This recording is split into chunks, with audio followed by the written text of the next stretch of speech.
persilakan.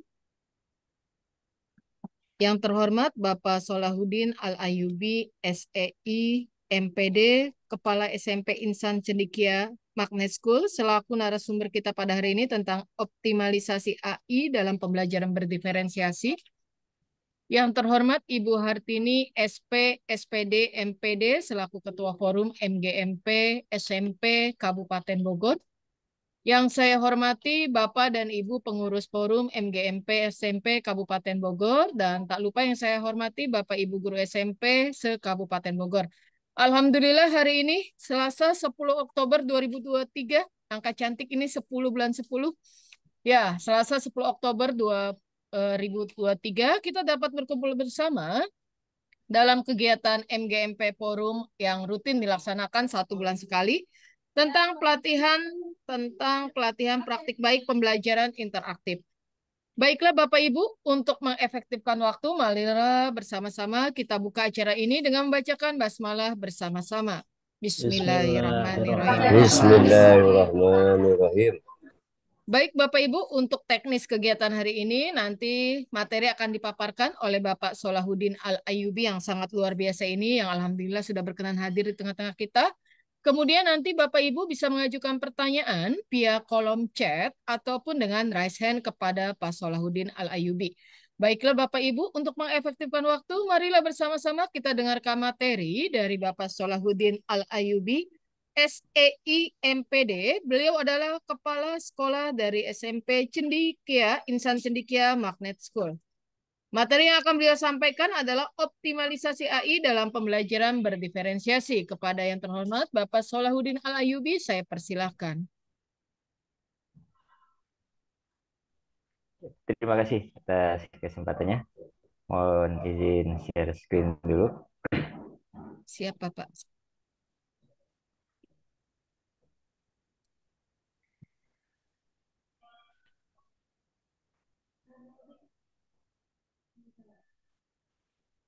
Bagaimana tampilannya? Apakah sudah jelas, Ibu Bapak sekalian? Belum tampak Pak, lagi proses.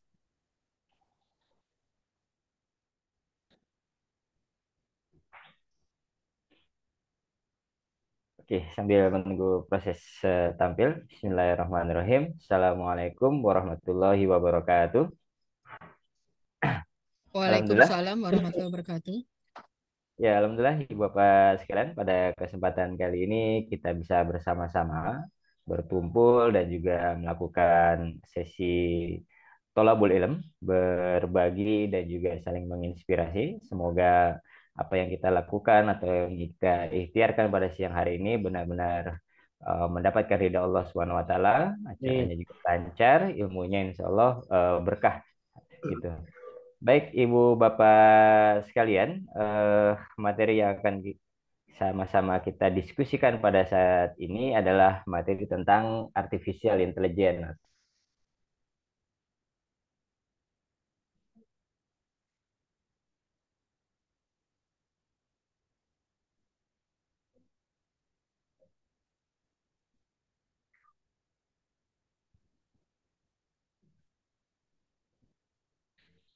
Didik profesional seperti ini juga ada sesi-sesi untuk pendalaman, sesi-sesi dan bagaimana lebih mengoptimalkan lagi perangkat-perangkat digital yang sudah ada gitu. Baik Ibu Bapak sekalian, sebelum saya lebih jauh lagi, saya izin, siap. Ini biografi singkat saja.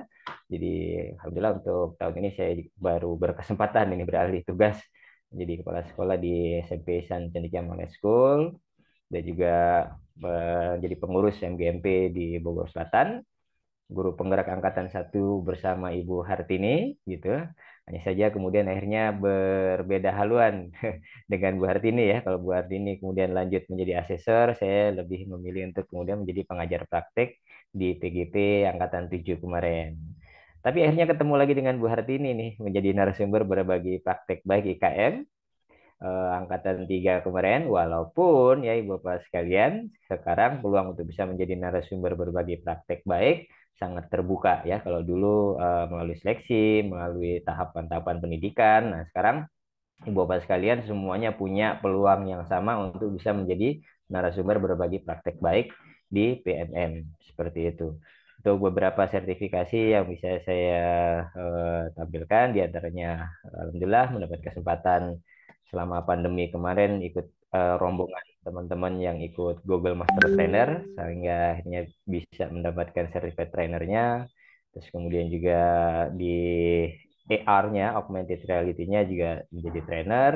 Dan untuk di VR-nya juga alhamdulillah juga bagian daripada pendekar VR ya, pendidik kabupaten kota, ambasador Mila Lab VR-nya gitu. Dan bersama Bu Hartini juga sepertinya ini di kuisis Super Trainer.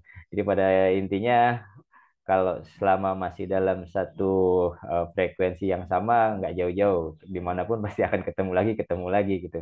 Dan hari ini, alhamdulillah, ibu bapak sekalian bisa apa namanya, bisa bertemu bertatap maya di kesempatan kali ini.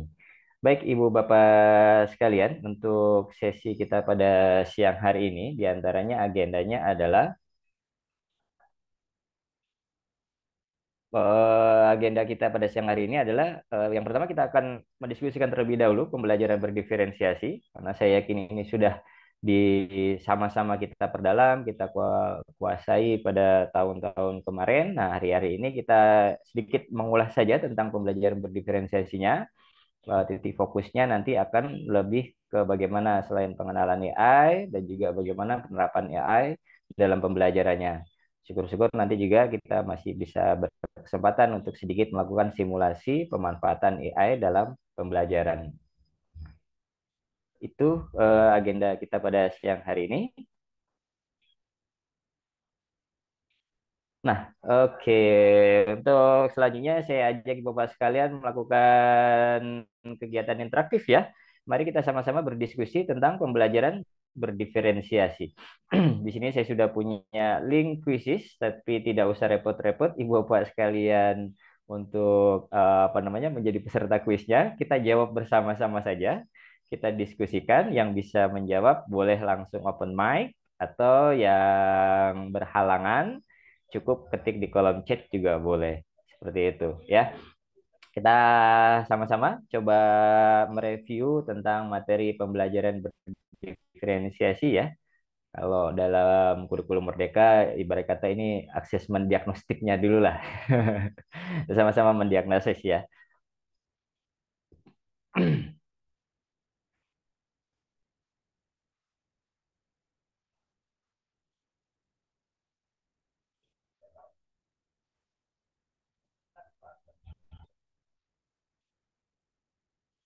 Siap.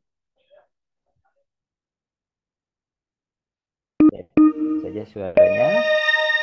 Oke, Ibu Bapak sekalian, soal yang pertama. Ibu Halimah mengajar bahasa Indonesia kelas 10. Ia memiliki 25 orang murid.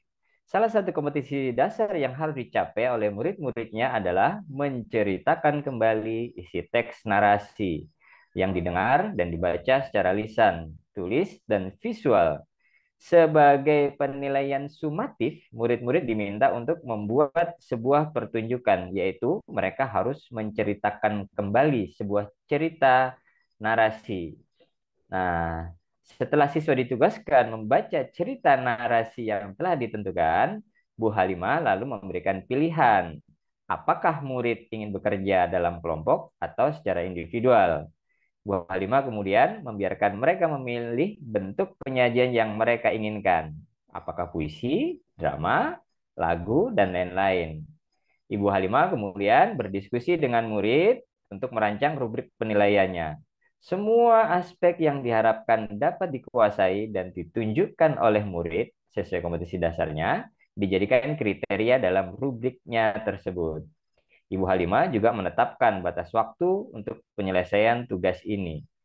Dari deskripsi yang disampaikan di atas, strategi diferensiasi diimplementasikan oleh Ibu Halimah adalah strategi apa, Ibu Bapak sekalian? Ada yang mau bantu? Atau ada yang butuh scroll ke atas? Kira-kira ini diferensiasi apa ini, Bapak sekalian?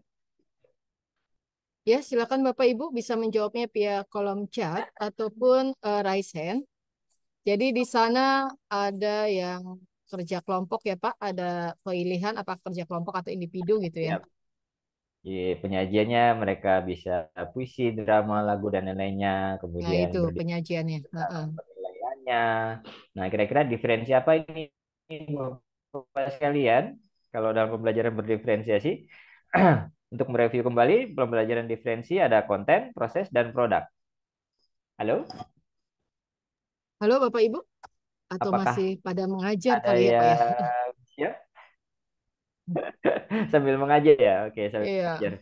Eh, Kalau Ibu sendiri kira-kira yang mana nih, Bu? itu betul Pak tuh. Ada jawaban dari Bu Eva Juwita tuh Pak. Saya setuju. Oke, saya belum bisa lihat chatnya nih. Kalau saya buka chatnya menutupin tampilan ya. Proses dan Proses produk dan Pak. produk. Oke, Bu Eva, kita coba ya. Proses dan produk, apakah benar? Oke, benar. Tepuk tangan Bu Eva dan teman-teman yang proses dan produk ya. Di prosesnya tadi terlihat, produknya, outputnya juga ada pembedaannya ya, ada diferensiasinya. Berikutnya, Ibu Rina memiliki murid 25 siswa. Dalam pembelajaran berdiferensiasi yang ingin diterapkan, Bu Rina harus menyediakan 25 strategi pembelajaran untuk memenuhi kebutuhan setiap muridnya. Benar atau salah? Oke, ada yang mau Salah, Pak. ketik chat? Bu Eva tuh. Salah. Wah, Bu Salah. hebat Eva. Bu Eva. Oh, Bu Eva hebat. Kita lagi. Bu Lisa salah. Bu Ariska. Kenapa salah? Ayo, mau open mic nggak? Kita sharing aja siang-siang ini. Bu Silakan Bu Lisa atau Eva. Bu Ariska? Iya. Kenapa? Kita nggak usah harus menyediakan sampai 25, Pak, tapi bisa Oke. mengelompokkan anak yang apa berdasarkan gaya belajar atau kesiapan belajarnya. Oh, jadi dilihat ya kalau ada yang memiliki kesamaan bisa dikelompokkan Iya, jadi bisa harus dua puluh dikelompokkan. lima ya. Kayak gitu kebayang gurunya kalau harus menyiapkan 25 strategi ini ya. Oke, kita cek salah atau benar ini jawaban salah. Oke, tepuk tangan buat ibu-ibu sekalian yang sudah menjawab dengan tepat. Masih ada soal berikutnya. Dalam penilaian pembelajaran berdiferensiasi, seorang guru melakukan penilaian selama berlangsungnya proses pembelajaran dan biasanya digunakan sebagai dasar untuk melakukan perbaikan proses belajar mengajar. Dalam perspektif penilaian, hal tersebut termasuk dalam kategori apa nih? Assessment as learning, of learning, for learning, atau from learning. Ada yang mau coba? As, of, for, atau from? Gimana Ibu Bapak sekalian? Melakukan penilaian selama berlangsungnya proses pembelajaran. Nah, as learning, of learning, atau for learning. Sudah ada jawaban di kolom chat. Bu Eva as learning, Bu Reza juga as learning. Boleh open mic, Bu? Kenapa as? Kok bukan for gitu? Bu Eva atau Bu Reza mungkin? Pak Reza ya, Pak Reza Kusnandar ya. Bu Siti juga S. Bu Siti mau coba sharing kenapa S? Halo? Kita coba ya, S learning. Jadi pembelajarannya sebagai bagian dari, sorry, assessment-nya bagian dari pembelajaran. Kita cek ya, S learning. Oke, assessment-nya for learning. Ya, jadi dilakukan assessment untuk apa namanya? Sebagai bagian dari pembelajarannya gitu selama proses ya. Oke. Manakah pernyataan yang paling benar, tepat mengenai pembelajaran berdiferensiasi? Harus mengajar dengan 30 cara yang berbeda. Ini kayaknya tadi sudah terjawab ini. Harus membagi murid ke dalam beberapa kelompok secara homogen. Memperbanyak jumlah soal untuk murid yang lebih cepat bekerja dibandingkan yang lain. Guru harus merumuskan serangkaian keputusan masuk akal yang berorientasi pada kebutuhan murid. Biru, hijau, kuning, atau merah? Sudah ada yang menjawab? Oh maaf, baru bergabung. Ya. Berorientasi pada kebutuhan murid. Merah. Oke, Oke, Bu Eva jawab tulis. lagi. Luar biasa Ini, jawabannya ini nih. Bu Eva nih ketik terus nih kayaknya sambil ngajar ini. Heeh. Sesekali mungkin boleh lah sharing ya.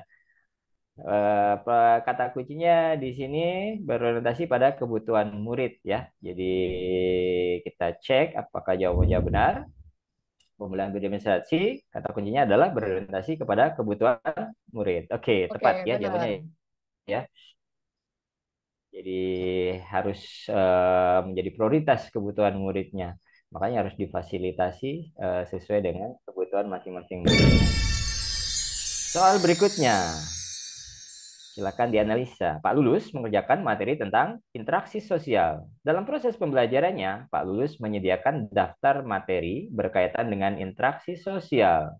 Kemudian siswa diminta untuk memilih materi yang sesuai dengan kemampuan dan minatnya. Kira-kira ini adalah masuk dalam diferensiasi apa Ibu Bapak sekalian yang dilakukan oleh Pak Lulus? Konten, diferensiasi konten, Bu Lisa, Bu Ariska. Boleh sharing dong kenapa konten kok bukan produk gitu? Halo, Ibu Bapak sekalian. Ya, kontennya ya, memilih materinya ya. Oke, siap. Konten dan materi ada kesamaan, jadi gampang juga ya ketebaknya. Oke, diferensiasi konten. Jadi siswa boleh mau milih konten yang mana yang akan dia pelajari gitu. Selama tujuan pembelajarannya masih bisa dipenuhi atau dicapai. Ini agak panjang, Ibu Bapak sekalian. Ibu Zainab mengajarkan murid-muridnya keterampilan membuat tulisan teks prosedur. Melihat pada catatan yang dimilikinya, ia menemukan bahwa di kelasnya ada 8 murid yang sangat menyukai kegiatan olahraga, 6 orang menyukai berkaitan dengan sains, 4 orang senang membuat prakarya, dan 2 orang senang memasak. Setelah selesai mendiskusikan tentang apa dan bagaimana membuat tulisan berbentuk prosedur, Bu Zainab lalu meminta murid berlatih membuat sendiri tulisan berbentuk prosedur tersebut. Setiap murid diperbolehkan untuk menulis dengan topik sesuai dengan minat mereka. Ada murid yang memilih membuat tulisan prosedur memasak nasi goreng. Ada yang membuat bunga dari sedotan dan sebagainya. Dari contoh di atas dapat disimpulkan bahwa Ibu Zainab melaksanakan pembelajaran berdiferensiasi dengan mengidentifikasi kebutuhan murid berdasarkan apa Ibu Bapak sekalian. Tidak ada yang menjawab. Apa ini? Wow, minat, minat, minat. Kompak ya. Kompak. Hebat, Semua hebat. minat ya Bapak karena Ibu hebat, hebat. ya materinya tentang teks prosedur ya. Tapi kemudian bagaimana untuk mencapai kemampuan dalam membuat teks prosedurnya disesuaikan dengan minatnya. Yang mau bikin masak tulisan tentang masak nasi goreng boleh, membuat tentang olahraga bolanya boleh, yang penting teks prosedurnya terpenuhi. Jadi berbasis minat. Wah, ini lancar ini hari ini nih sepertinya ini tentang diferensiasi. Oke, masih berlanjut soal ketujuh. Dalam satu kelas yang menerapkan pembelajaran berdiferensiasi, guru yang mengajar di kelas tersebut akan situasinya kira-kira seperti apa? Lebih sering memberikan arahan pada kelompok-kelompok kecil, lebih sering menggunakan strategi ceramah dalam kelompok kecil, lebih sedikit melakukan kerja kelompok kolaboratif, lebih sedikit menyiapkan tugas tambahan untuk murid yang di atas rata-rata.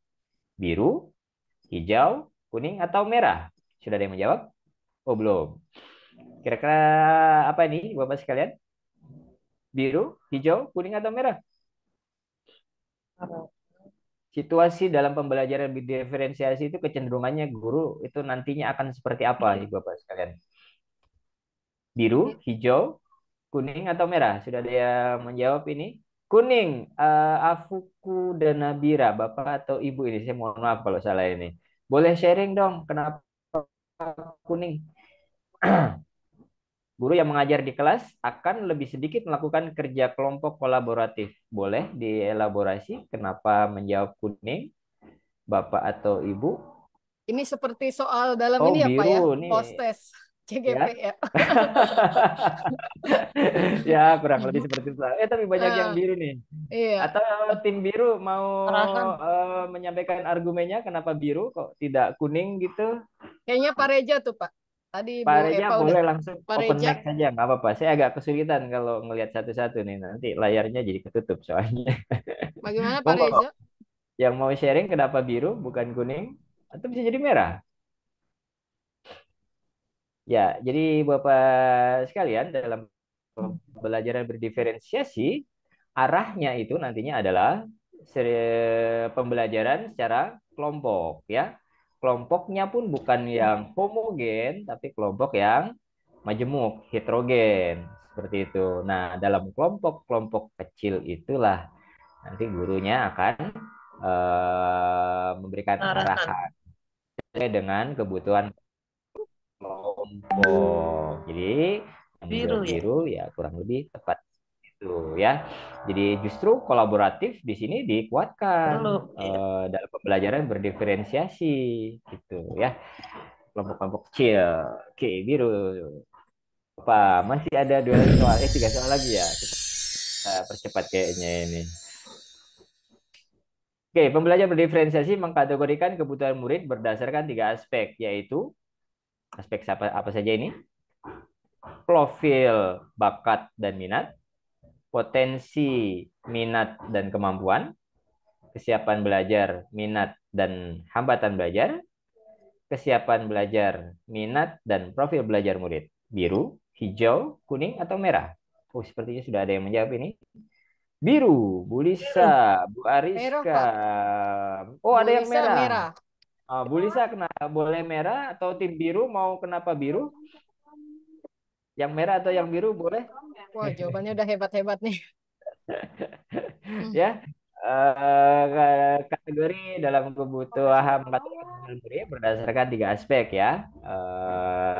Tepatnya adalah tim biru ya, profil belajarnya, keluarganya seperti apa, lingkungannya bagaimana itu kan, kebiasaan dia di rumahnya itu di profil, terus kemudian bakatnya apa gitu kan, dan juga minatnya apa itu. Siapan belajar murid, minat murid, profil belajar murid. Yang mana nih? Merah atau biru? Kita coba. Merah Pak itu. Kita coba Biru. biru. Merah. Oke, biru Biru. ya, yang merah ya. Jadi kesiapan belajar, readiness. Jadi bagaimana suasana kebatinan anak-anak pada saat pembelajaran akan dimulai gitu. Untuk mengakomodir kebutuhan murid, guru perlu melakukan diferensiasi dalam tiga hal. Nah, ini yang tadi sudah terjawab sebenarnya nih ya. Mudah ini. Diferensiasi apa saja, Bapak sekalian? Konten, proses, produk. Konten, proses, dan produk. Oke, kita percepat saja ya. Oke, kontennya, juga prosesnya, dan juga produknya boleh didiferensiasikan. Boleh tiga-tiganya, boleh dua, atau cukup satu juga enggak apa-apa. Yang penting ada diferensiasi yang dikuatkan dalam satu pembelajaran itu.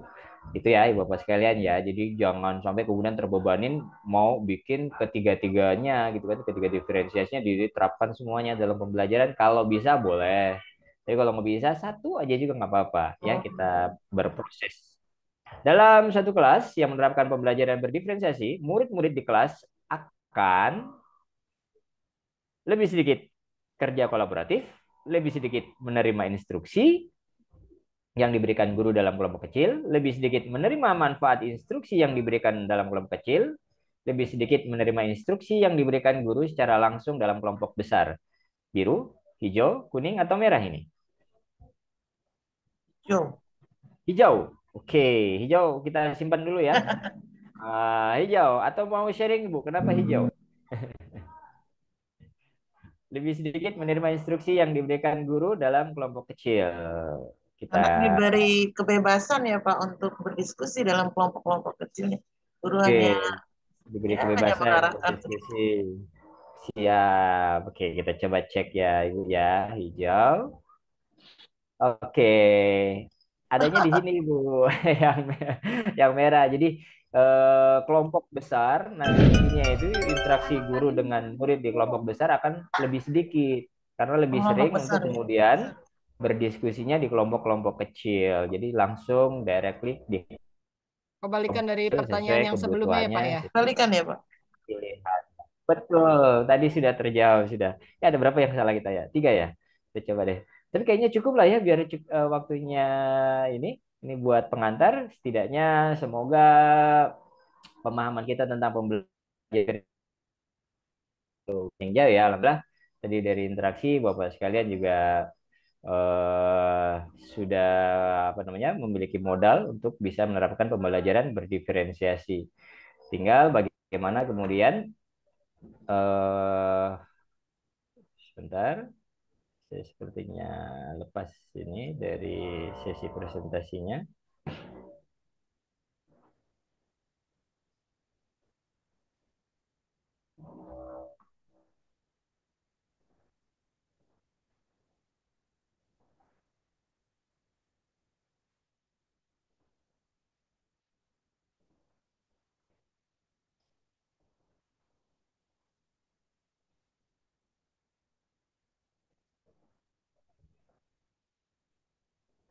Mohon maaf nih Bapak sekalian, jaringan ini udah mulai mendung ya. Beberapa hari di tempat saya mati lampu ini.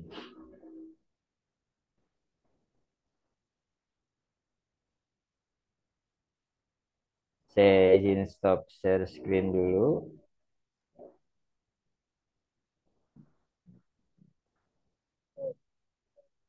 Saya izin kemudian off kamera kuat. Oke, sekarang saya coba lagi ya.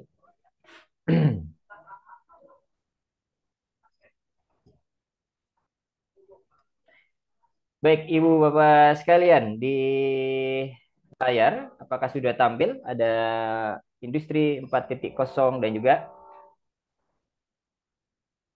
Sudah Pak, sudah tampak. 5.0 era. Ada yang mau sharing nggak apa itu perbedaan dari industri 4.0 dan juga era society 5.0?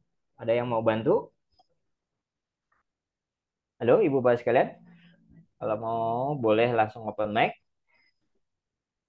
Oke, baik Ibu Bapak sekalian. Jadi industri 4.0 ini lebih ke bagaimana dunia ini tuh dibagi menjadi beberapa era terkait dengan perkembangan teknologinya gitu ya. Nah, kita sudah berada di industri 4.0 yaitu eranya artificial intelligence menggunakan AI, robot, Internet of Things dan seterusnya ya. Yang awal-awalnya mungkin masih pakai perangkat dari kayu atau dari hal-hal yang sederhana. Nah, sekarang sudah masuk ke industri 4.0. Nah, yang tidak kalah pentingnya lagi Ibu Bapak sekalian, industri 4.0 itu baru sebatas perangkatnya. Nah, lalu bagaimana dengan manusianya dalam memanfaatkan perangkat itu? Dibagilah menjadi beberapa kategori. Nah, sekarang saat ini kita berada di era Society 5.0 ya. Jadi Society 5.0 kalau Ibu Bapak sekalian belajar IPS, Society berarti kita bicara tentang orangnya atau makhluknya ya. Kalau industri berarti perangkatnya. Di era 5.0 ini kita sudah masuk di masyarakat yang super cerdas. Kalau belajar IPS, Ibu Bapak sekalian dulu masih ingat era food gathering gitu ya, era berburu dan meramu. Kemudian ada food producing, itu masyarakat 2.0 bercocok tanam. Baru kemudian era industrialisasi, revolusi industri, mesin dan seterusnya. Dan kemudian masyarakat 4.0 ini teknologi informasi berkembang pesat. Nah, saat ini kita bahkan sudah masuk ke era masyarakat yang super cerdas. Itu ya, Society 5.0. Jadi ini konsep ini diusulkan oleh masyarakat Jepang yang berpusat kepada manusia untuk bisa mengontrol, menyeimbangkan gitu ya, kebutuhan-kebutuhan yang semakin banyak, semakin beragam gitu ya.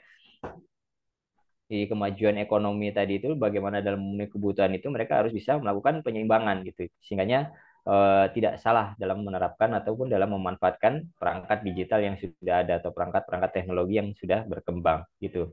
Jadi kalau dari angkanya saja praktis ini society-nya lebih besar dibandingin industrinya. Artinya apa? Ya artinya manusianya harus lebih cerdas, harus lebih bijak, manusianya harus lebih bertanggung jawab dalam memanfaatkan teknologi. Jangan sampai kemudian justru dikontrol sama teknologi atau justru malah menjadi budaknya teknologi gitu ya. Jadi kerasa kan hari-hari ini kalau kita nggak megang HP gitu ya sekian menit gitu kayaknya udah panik udah kayak manusia paling penting di dunia gitu. Bentar-bentar cek WA gitu kan ada yang ngechat nggak, bentar-bentar lihat medsos berapa like-nya gitu kan. Nah, itu ya, Ibu Bapak sekalian. Jadi dipastikan kita bisa memantaskan diri untuk bisa bersaing di era society 5.0. Kita yang mengontrol, bukan kemudian kita yang justru menjadi hamba daripada teknologi. Oke, selanjutnya ini ada satu tayangan. Semoga bisa menginspirasi Ibu Bapak sekalian terkait dengan The fourth industrial revolution will enable us to create a new society. Artificial intelligence will transform the big data collected through the Internet of Things into new wisdom. Society 5.0, a technology-based, human-centered society. The fourth industrial revolution will raise our standard of living and solve various challenges we face.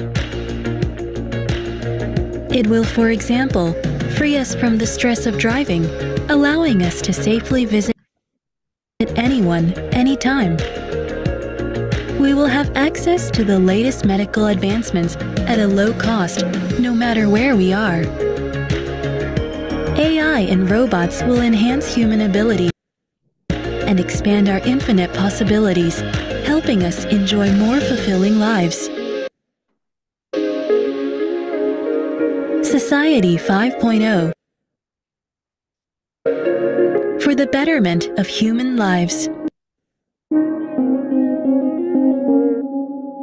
Oke, semoga terinspirasi ya dengan tayangan tadi. Selanjutnya, Ibu Bapak sekalian, sharing dong. Boleh open mic, Ibu Bapak sekalian, ada yang bisa bantu menjelaskan AI. Halo, Ibu Bapak sekalian, boleh langsung open mic karena saya tidak bisa ngeliat nih yang resen ini. Silakan Apakah Bapak itu Ibu. artificial intelligence atau kata kuncinya deh? Satu kata kunci dari artificial intelligence. Boleh sambil diketik kalau mungkin lagi mengajar atau apa. Satu kata, oh kalau dengar artificial intelligence itu kata apa yang terngiang-ngiang di memori Bapak sekalian? Kalau mau sharing boleh langsung open mic, tapi kalau agak repot sedang mengajar ataupun sedang bertugas, boleh diketikkan satu kata yang menggambarkan dari artificial intelligence. Kata kunci. Silakan Bapak Ibu Satu, yang berkomentar. dua, Cepat, Pak. tiga. Cepat, Pak. Cepat, Pak. Cepat. Oke, cepat. Ada kata cepat. Ya, betul. Betul sekali ya. Artificial intelligence itu ada satu kata yang bisa diwakili dengan ada satu kalimat yang bisa diwakili dengan kata cepat ya, butuh kecepatan gitu.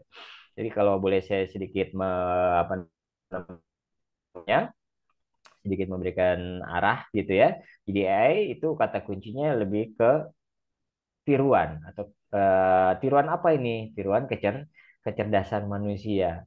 Jadi kecerdasan manusia yang dibuatkan tiruannya sehingganya dapat menyelesaikan tugas-tugas yang kompleks gitu ya. Jadi ini adalah tiruan manusia. Nah, yang namanya tiruan maka nggak boleh lebih canggih dibandingin manusia dibanding yang ditiru ya Ibu sekalian ya.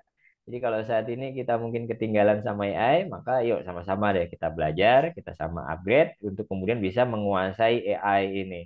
Jangan sampai kemudian akhirnya justru kita yang kalah dengan tiruan gitu. Ini adalah tiruan dari kecerdasan manusia. Ilmuwan komputer Profesor John McCarthy ya. Dia yang memperkenalkan konsep ini dan itu dikenalkan sejak tahun 1956. Sekarang 2023 bisa jadi kita baru kenal, bisa jadi kita juga baru mencoba-coba padahal sudah ada di 1956 lalu gitu. Better to late than never ya, nggak apa-apa terlambat daripada nggak sama sekali gitu ya. Jadi sama-sama pada kesempatan kali ini kita belajar ya, saling sharing, saling menginspirasi satu dengan yang lain bagaimana bisa melebihi kemampuan daripada alat tiruan ini gitu. Dalam pembelajaran. Oke, Ibu Pak sekalian pasti belakangan ini atau beberapa waktu yang lalu sempat mengikuti perdebatan ya ketika booming ChatGPT di akhir tahun 2022 di Desember atau November Desember lah Desember itu ChatGPT muncul booming kecepatan followersnya atau penggunanya bahkan ngalah-ngalahin WhatsApp group gitu ya. Dan kemudian ketika sudah coba-coba gitu kan, nah, akhirnya ada perasaan pro dan kontra antara apa namanya, bagaimana pemanfaatan AI ini ataupun chatbot khususnya ChatGPT itu dalam pembelajaran. Boleh ketik di kolom chat. Kira-kira Ibu Bapak sekalian saat ini standpointnya atau posisinya berdiri di posisi yang setuju AI itu masuk dalam pembelajaran atau yang menolak. Yang setuju boleh ketik 1, yang menolak ketik 2, biar gampang. Atau yang mau open mic juga boleh langsung open mic. Pak, saya setuju AI dikasih apa dibolehin di dalam kelas Pak gitu. Anak boleh pakai chat GPT gitu. Oh Pak, saya nggak setuju. Silakan aja. Oke, setuju 1, tidak setuju 2. Sudah. Oh ini sementara nih tim setuju ini banyak ini ya. Aduh, saya butuh tim kontra nih. Kalau nggak ada tim kontranya nggak seru soalnya. Adakah di sini yang 2 atau kurang setuju?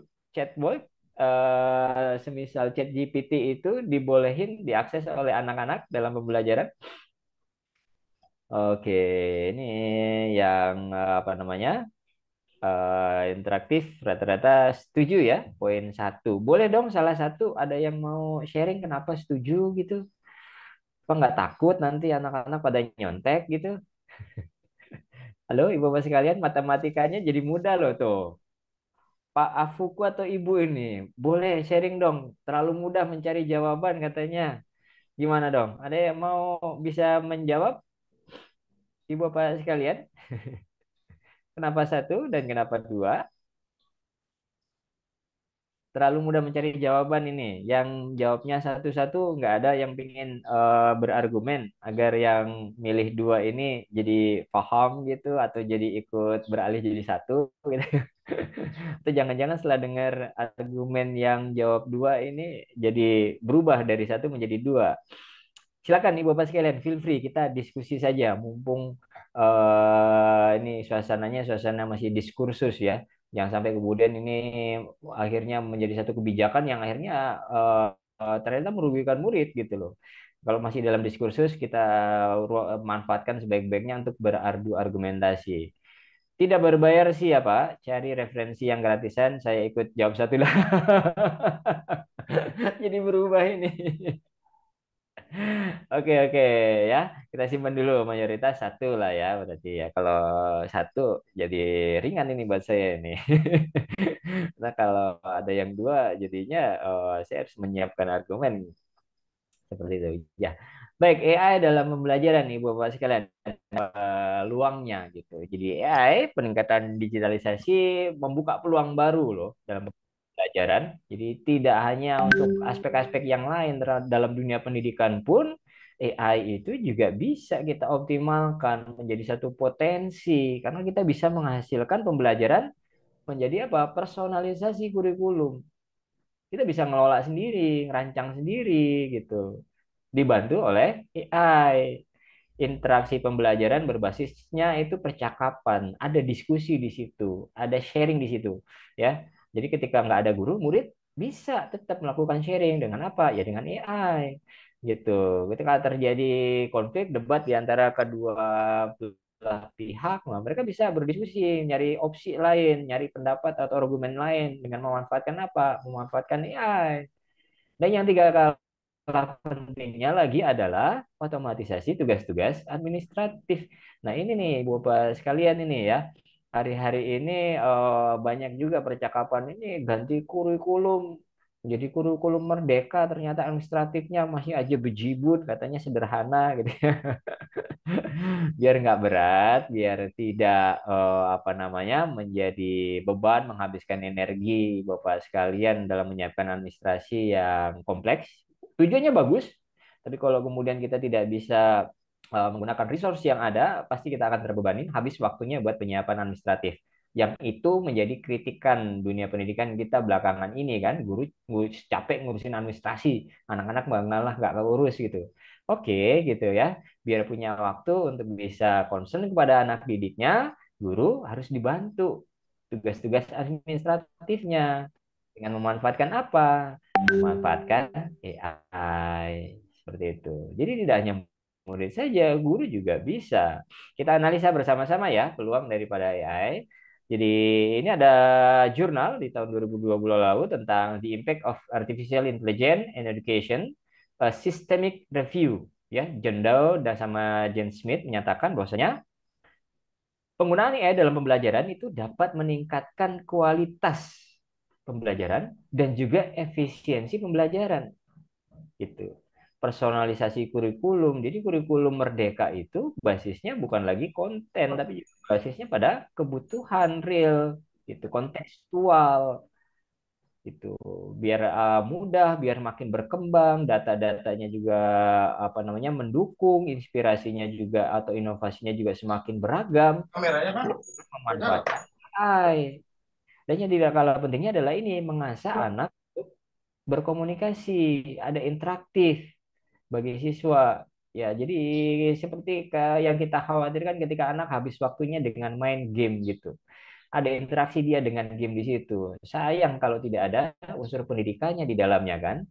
Kenapa tidak unsur interaktif itu ditarik kepada dunia pembelajaran gitu. Mereka bisa memanfaatkan waktunya untuk sesuatu yang lebih menarik lagi, sesuatu yang lebih bermanfaat lagi. Memanfaatkan AI ternyata ada kemudahan, ada kesenangan dan sehingganya apa namanya perilaku mereka dalam menghabiskan waktu atau berinteraksi dengan perangkat digital akan lebih terarah lagi gitu.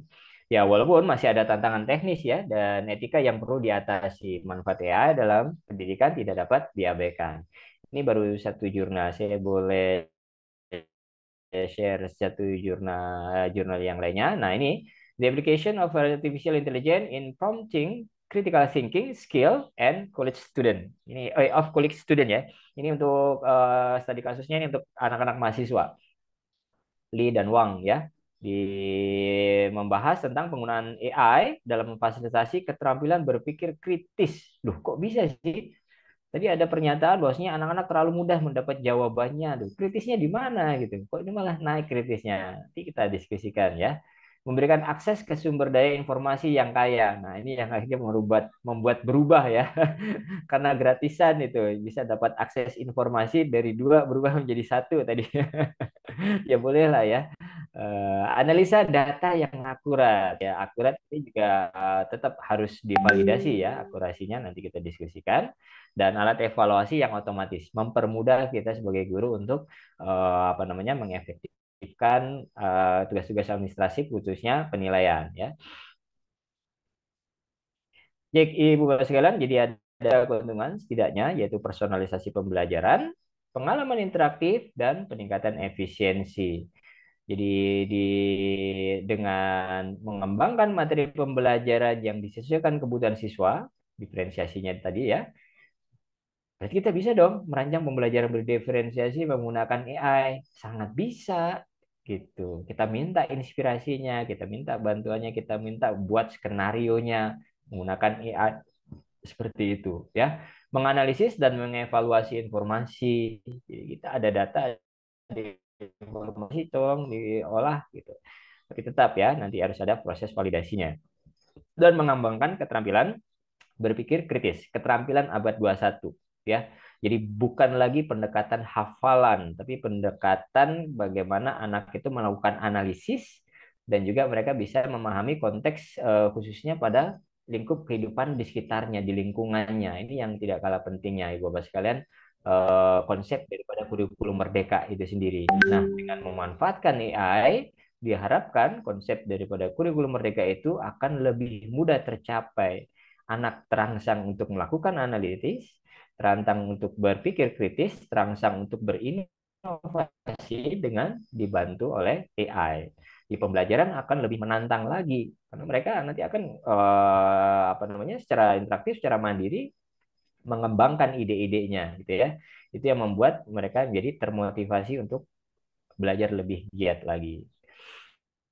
Namun, ya namanya juga teknologi atau buatan manusia, ya pasti ada kekurangannya ya. Ketergantungan teknologi tetap harus diperhatikan, harus ada batas waktunya, harus ada aturan-aturan ataupun kesepakatan-kesepakatan yang ditentukan agar anak tidak kebablasan ya. Keamanan data juga seperti itu karena ini berbasis cloud, ya otomatis open source ya, siapa saja bisa mengakses, maka harus berhati-hati juga. Dan AI itu sendiri memiliki keterbatasan, maka masing-masing harus juga tahu apa kekurangan daripada AI yang akan digunakan. Itu yang harus diantisipasi. Nah, ini dia tantangannya Ibu Bapak sekalian dalam memanfaatkan AI di dunia pendidikan. Tantangannya diantaranya ada apa saja nih? Klasik ya, sama seperti yang kita rasakan di era pandemi kemarin ketika kita bersama-sama melakukan transformasi digital. Klasik ya, ketersediaan infrastruktur dan juga teknologi. Nah, ini tidak semua sekolah mendapat kemudahan akses internet, kemudahan untuk mendapatkan perangkat digitalnya dan seterusnya ya.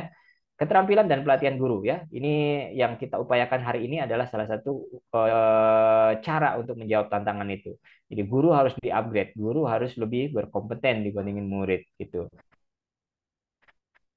Nah, nggak usah kalau seandainya ternyata murid lebih jago gitu. Kita bisa berposisi pada Tutpuri Handayani nanti. Kalau perlu muridnya nanti ya kan lead pembelajarannya sesuai dengan kemampuan yang dia miliki. Dan itu bukan aib ya. Kita sama-sama belajar aja di situ gitu. Privasi dan keamanan data ya, tantangan ini sama-sama kita ajarkan bagaimana etika dalam menggunakan perangkat digital. Kita harus ajarkan juga bagaimana memprivate ataupun memprotek keamanan data dan seterusnya ya. Jadi tidak sembarangan, tidak mudah-mudah juga untuk mengupload ini dan itu. Kalau ternyata di kemudian hari justru malah membahayakan diri gitu ya. Bias dalam data dan model AI. Nah, AI ini masih dalam proses pengembangan Ibu Bapak sekalian dan masih terus berkembang dan perkembangannya sangat cepat sekali. Sehingga nanti hasil apapun nanti yang Ibu Bapak dapatkan dari AI ya tidak juga harus dipercayai pasrah bongkahan pasti benar, enggak ya, tetap harus ada proses validasinya. Jadi peluang biasnya itu masih ada, masih besar dan Ibu Bapak sekalian harus juga mengajarkan ke anak-anak tidak main asal kopas, tidak main asal mindahin saja, harus juga bertanggung jawab terhadap apa yang dia sajikan gitu. Jadi walaupun dapat dari AI, dia tetap harus dilatih daya analisisnya, daya kritisnya, apakah AI itu menyajikan data yang akurat atau tidak, gitu, logik atau tidak. Nah, di situ ya. Nah, tantangan yang tidak kalah penting, seperti yang saya tanyakan di awal tadi, 1 dan 2 itu adalah acceptance, penerimaan. Proses penerimaan ini merupakan tantangan tersendiri ya. Di awal-awal dulu sempat keras ini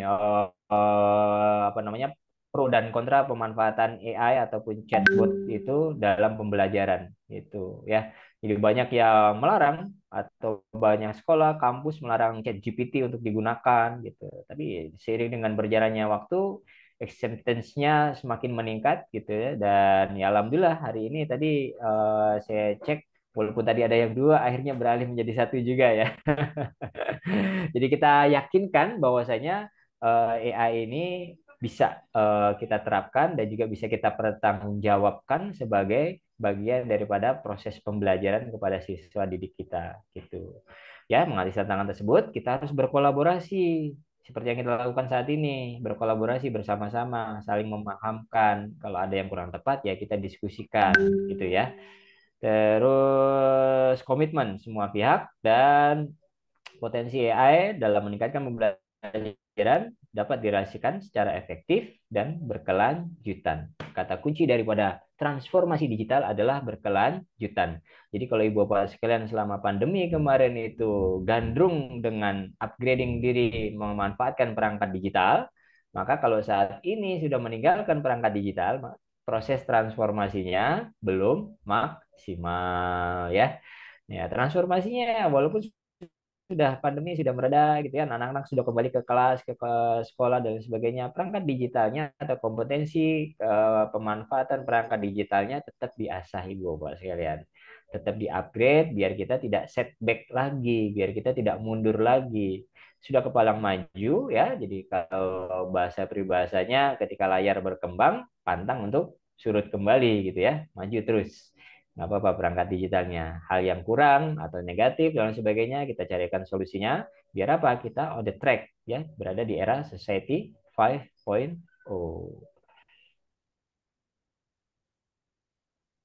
Ada satu sajian ini bagaimana ilustrasi pelaksanaan pembelajaran berdiferensiasi yang saya lakukan di kelas. Semoga menginspirasi. Oh, tapi sepertinya agak berat ini saya stop. Aduh, gimana nih?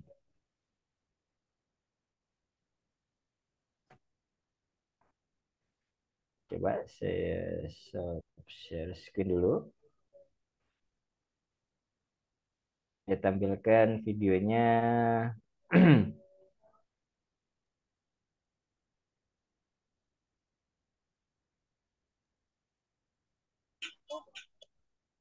Bentar Ibu Bapak sekalian ya. Saya tampilkan videonya menggunakan perangkat lain saja biar mudah.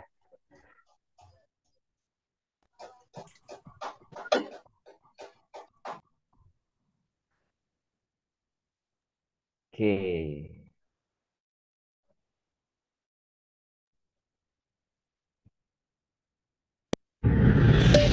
Apakah bisa diterima Ibu Bapak sekalian gambarnya? Halo? Ya, Pak. Ya, Pak. Apakah gambarnya sudah bisa diterima? Bisa tapi agak macet-macet, Pak, dan agak kurang jelas. Oh iya.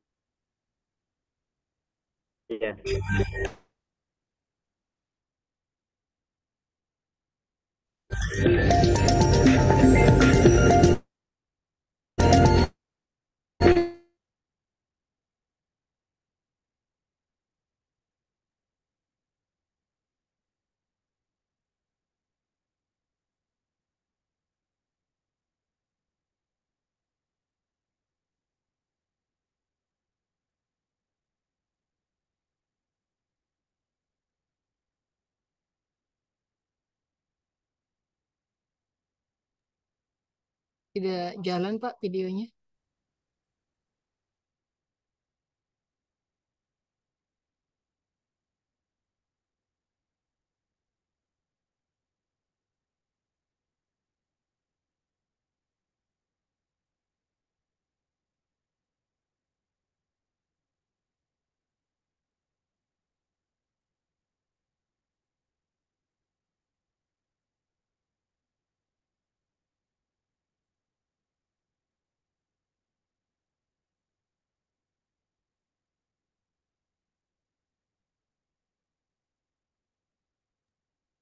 Ya, Bapak Ibu, kita tunggu kembali Pak Solahuddin Al-Ayyubi di tengah-tengah kita bersama. Sepertinya beliau terlempar dari ruangan Zoom. Kita tunggu kembali kehadiran Bapak Solahuddin Al-Ayyubi di tengah-tengah kita.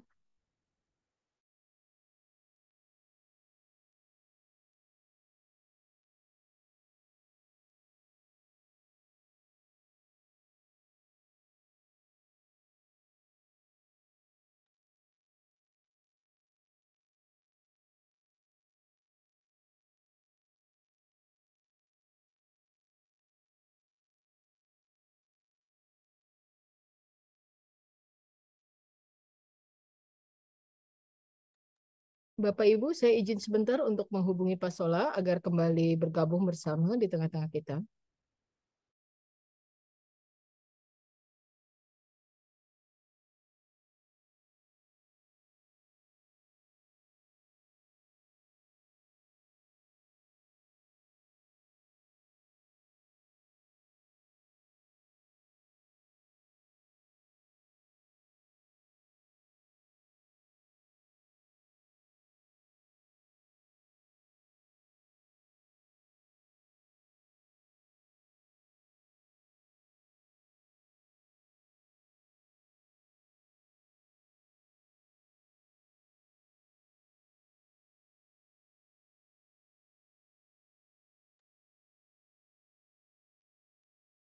Saya masih menghubungi Pak Salahuddin Al-Ayyubi, Bapak Ibu. Semoga Pak Salahuddin Al-Ayyubi segera dapat kembali bergabung di tengah-tengah kita. Sepertinya beliau ada kendala sinyal.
Ya, Bapak Ibu, sambil menunggu kembali Pak Salahuddin Al-Ayyubi di tengah-tengah kita, mungkin kita bisa mengulas kembali seputar pembelajaran diferensiasi, seputar kuis yang sudah diberikan oleh Pak Salahuddin Al-Ayyubi tadi.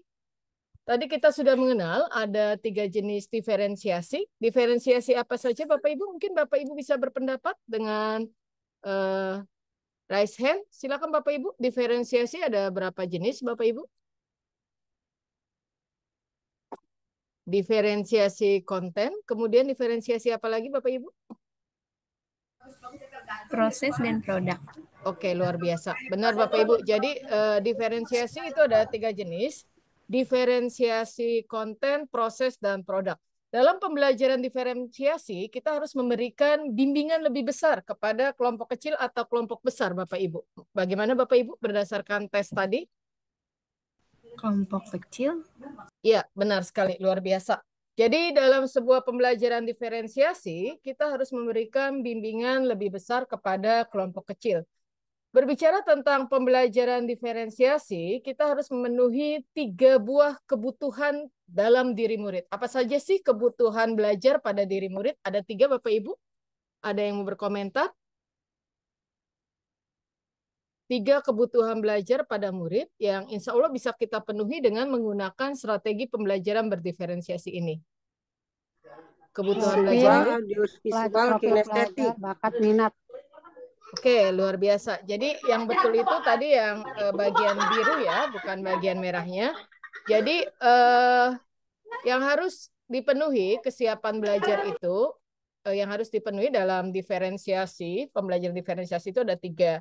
Yang pertama, kesiapan belajar. Kesiapan belajar ini berupa bisa tes diagnostik ataupun entry ticket atau pretest. Kemudian ada selain kesiapan belajar, profil belajar. Profil belajar itu gaya belajar. Satu lagi yaitu adalah minat belajar murid. Jadi kebutuhan belajar daripada murid itu ada 3, kesiapan belajar, profil belajar, kemudian minat belajar murid. Di dalam kurikulum Merdeka, pembelajaran berdiferensiasi ini RPP-nya sudah diintegrasikan dengan kemampuan sosial emosional.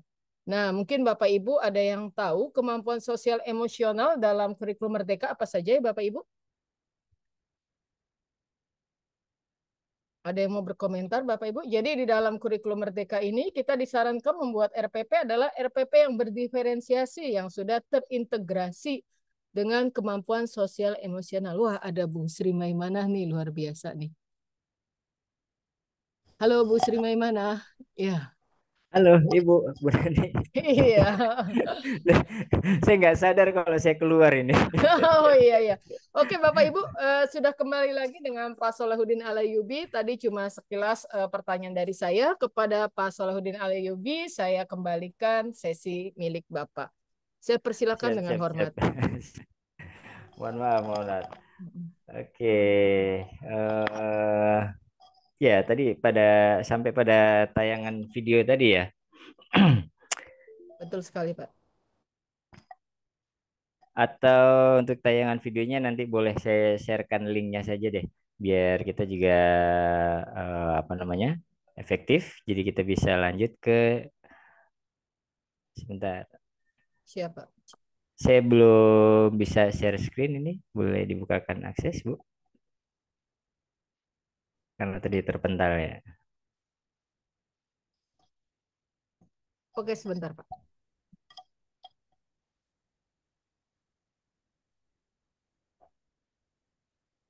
Oke, sudah, Pak. Yap.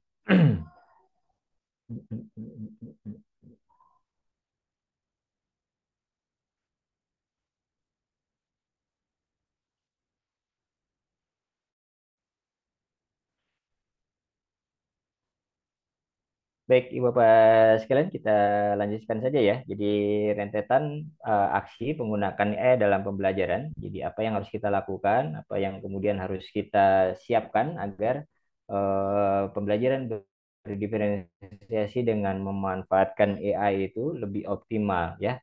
Jadi di pendahuluan kita harus mempelajari terlebih dahulu tentang konsep berpikir kritis ya, yang nantinya akan kita ajarkan kepada peserta didik. Targetnya apa nih, tujuan apa nih gitu ya. Sehingganya apa? Keterampilan itulah yang nantinya dapat diterapkan oleh anak-anak dalam kehidupan sehari-hari. Ya, kompetensi, pengalaman belajar dia dalam memanfaatkan AI itu secara tidak langsung juga nantinya bisa menginspirasi untuk dikembangkan untuk memenuhi kebutuhan dia sehari-hari di lingkungannya seperti itu. Ya, terus kemudian juga kita harus mempelajari jenis-jenis teknologi AI ya, Ibu Bapak sekalian. AI itu tidak hanya chatbot saja gitu. Kalau tadi sempat ngelihat video yang saya tampilkan, hampir semuanya itu saya menggunakan AI gitu. Itu bukan saya yang ada di video ya, dari gambar tiba-tiba berubah menjadi video gitu. Atau dari teks berubah menjadi slide. Slide tadi itu yang saya tampilkan, slide video tadi itu juga menggunakan AI, Bapak sekalian. Jadi ada beragam macam AI itu. Sehingganya apa? Kita juga harus menguasai yang mana nih yang kira-kira cocok dengan skenario pembelajaran yang akan kita terapkan seperti itu. Dan baru kemudian pengenalan teknologi AI. Nah, setelah kita udah siap, barulah kemudian kita perkenalkan itu kepada siswa kita, gitu ya. Konsepnya tentang teknologi AI, apa yang kita pahamin, ya kita diskusi sama anak-anak, sharing gitu ya, tentang apa itu AI, apa pemanfaatannya, dan juga bagaimana mereka ditantang untuk memunculkan proses berpikir kritisnya gitu. Jadi tidak hanya sekedar kopas, tidak hanya sekedar main ketik terus kemudian dapat hasilnya dikumpulin ke guru, tidak sampai ke situ gitu ya.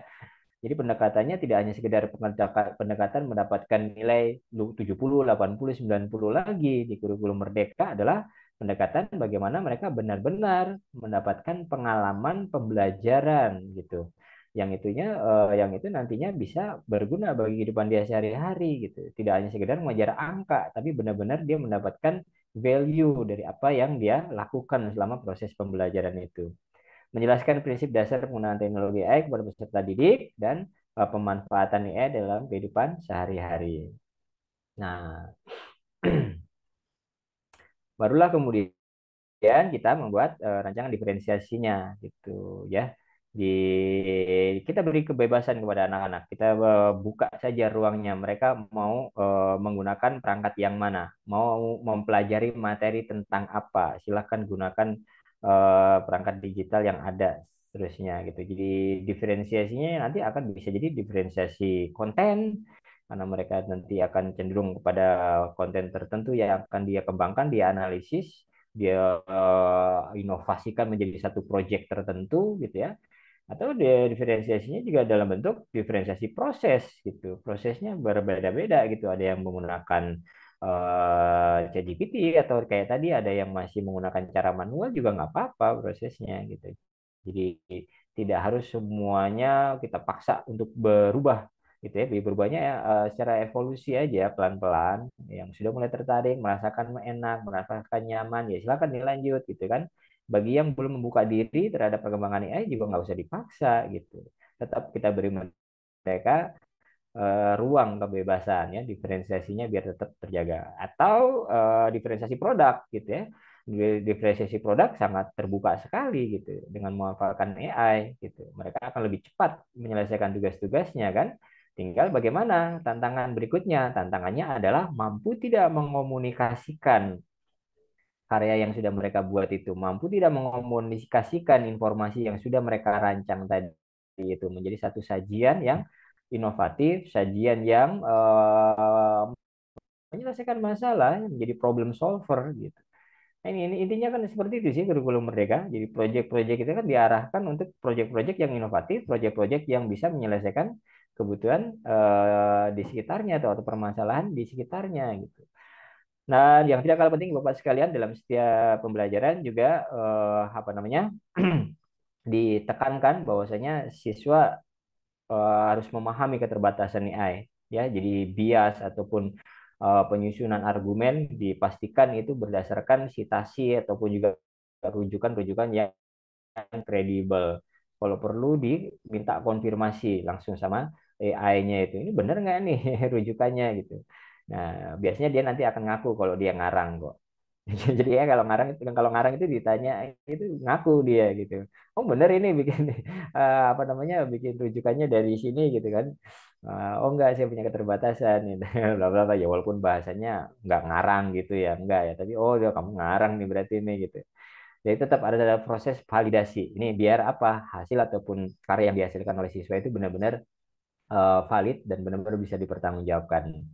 Di kurikulum Merdeka, sekali lagi Bapak sekalian, yang menjadi trademarknya, menjadi apa namanya pembeda lah ya, ya bukan pembeda juga ya, menjadi titik tekannya adalah proses refleksi. Yang ini apa namanya jarang kita lakukan pada saat kurikulum ataupun pembelajaran-pembelajaran sebelumnya. Di setiap kegiatan apapun, nah, kalau menggunakan kurikulum Merdeka itu harus menyertakan sesi refleksi. Direfleksi, baik refleksi secara komunal ataupun refleksi secara mandiri. Gitu. Termasuk guru juga harus melakukan refleksi, mengevaluasi pembelajarannya itu seberapa efektif, yang ke depan biar lebih menarik lagi seperti apa, itu harus dilakukan ya. Dan ini kalau menjadi satu karakter akan bagus bagi siswa karena mereka akan apa lebih mindfulness, lebih mengetahui dirinya itu menguasai sesuatu ataupun melakukan sesuatu itu tujuannya apa sih gitu. Ya. Jadi ini yang sering kita lupakan, proses refleksi. Kalau di awal yang sering kita lupakan adalah menyajikan ataupun bersama-sama menentukan tujuan pembelajaran. Nah, kalau yang di akhir itu yang suka kita lupa adalah proses refleksi, ya. Jadi tujuan pembelajaran di awal harus diketahui oleh siswa biar mereka termotivasi dan tahu mau ngapain selama pembelajaran dan di akhir harus direfleksi berikutnya biar semakin baik lagi proses pembelajarannya. Itu aja sih sependek yang saya pahami terkait dengan kurikulum Merdeka ya. Jadi tujuan harus ditentukan di awal, kemudian direfleksikan di akhir. Jangan sampai ini ketinggalan dan syukur-syukur bisa menjadi karakter dalam proses apa ya mindset kita di kehidupan sehari-hari, tidak hanya dalam pembelajaran saja.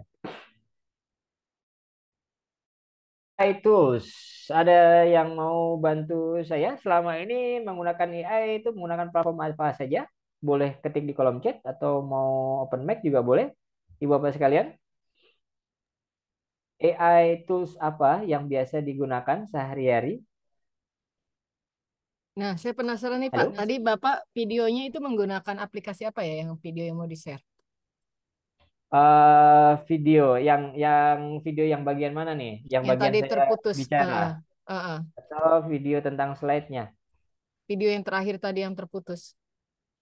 Yang terakhir terputus, yang terakhir terputusnya sampai mana? Bagian mana, Bu? Saya nggak tahu. Iya, Di yang kata telepon Bapak berarti itu, ini oh ya pakai pas AI-nya, lagi yang apa pakai itu? AI, yang pakai AI-nya tadi. Ya, kalau dari apa namanya gambar dua dimensi menjadi video yang saya presentasi itu saya menggunakan di titik ID gitu. Dan itu di Canva juga sudah support sekarang. Atau juga ada apa namanya perangkat platform yang lain yang menjadi tandingan saya lupa, belum saya coba. Tapi kalau yang awal-awal ngebum itu D.ID gitu, DID lah. Seperti di Canva juga sudah ada itu. Jadi kita bisa menggunakan foto kita custom untuk kemudian akhirnya seolah-olah kita lagi berbicara gitu. Jadi teksnya itu bisa kita yang ketikkan teksnya untuk kemudian berubah menjadi suara. Tapi kalau mau pakai suara kita, custom kita bisa recording untuk kemudian apa namanya suaranya akan muncul. Kayak tadi itu bukan recording suara saya itu saya menggunakan teks untuk kemudian dari teks to audio, dari teks audio terus kemudian di combine dengan videonya tadi. Sehingga seolah-olah saya sedang berbicara, padahal saya nggak pernah ngambil tag video model seperti itu. Itu hanya foto saya saja gitu. Nah, kalau untuk yang text to slide video, ya text to slide video saya bisa menggunakan Lumen 5, Lumen 5 gitu. Nah, itu apa namanya? Memudahkan kita untuk merancang slide tapi dalam bentuk video. Itu Bapak sekali kalau ada tugas bikin video atau apa, boleh ketikkan Lumen 5 gitu ya. Kalau yang tadi D titik ID gitu. Ya, semuanya karena gratisan juga berbatas, apalagi yang di titik ID juga ada batasnya gitu. Jadi mau nggak mau harus upgrade untuk yang berbayar. Kalau ingin mengakses lebih banyak lagi. Kalau Lumen 5 juga ada gratisannya. Kalau mau lebih ini lagi ya agak panjang juga itu prosesnya. Kapan waktu nanti kita bisa apa namanya diskusikan ya.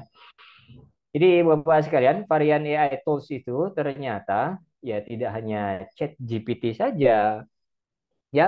Wah, ada beragam sekali AI itu gitu. Ini apakah sudah cukup sampai di sini saja? Bahkan ada yang versi berbayar, ada versi yang gratisnya.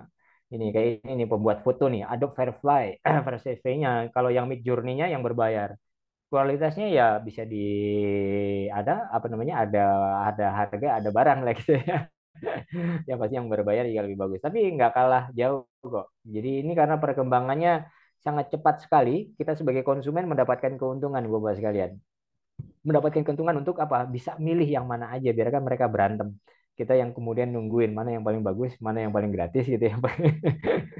Jadi versi-versian ya. Kayak ini Premiere Pro yang berbayar. Nah, ada InVideo, cara membuat video ya. Ini tugas-tugas guru atau kalau ikut apa proyek tertentu, Bapak sekalian diminta untuk bikin video. Nah, bisa nih pakai ini InVideo gitu. Ada Bard, ada Perplexity, ini sama-sama dari Google gitu. Jadi chatbot yang menyaingi ChatGPT ya. Awal-awal masih berbatas bahasa Inggris, sekarang sudah termodifikasi bisa berbahasa Indonesia bahkan Bardnya seperti itu. Apakah hanya segini saja? Oke, ternyata masih banyak lagi AI-nya gitu, and more. Saya bahkan ada websitenya itu sampai udah masuk ratusan bahkan ribuan loh chatbotnya itu. Bahkan Bapak sekalian bisa minta loh sama chat GPT-nya buatkan saya program chatbot yang lebih bagus daripada kamu chat GPT gitu. Dia bikinin sama dia.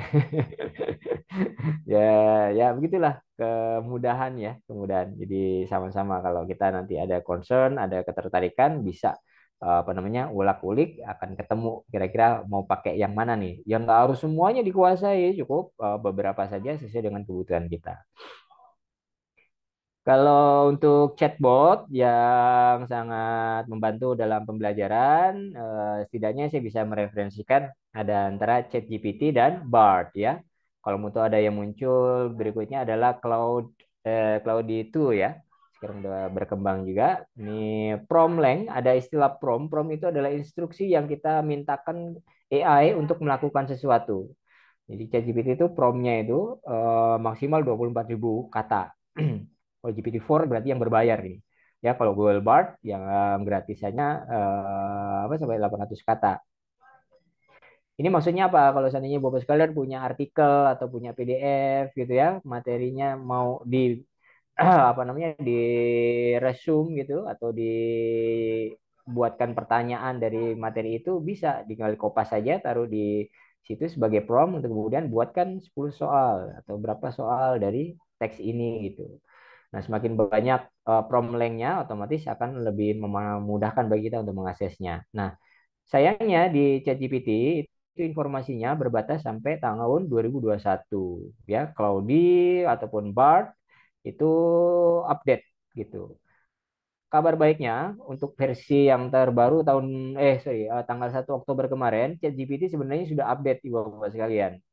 Informasinya sudah update up to date early ya. Tapi sayangnya masih untuk yang versi berbayar gitu. Jadi kalau yang berbayar yang ini GPT-4 ya. Kalau yang masih 3.5 itu yang gratisan ya masih N tuh 2021. Tapi nggak usah riskan, kita bisa kok mentrain si AI-nya ya. Jadi mau pakai AI apapun kita bisa melatih dia gitu. Caranya gimana? Kasih asupan informasi gitu.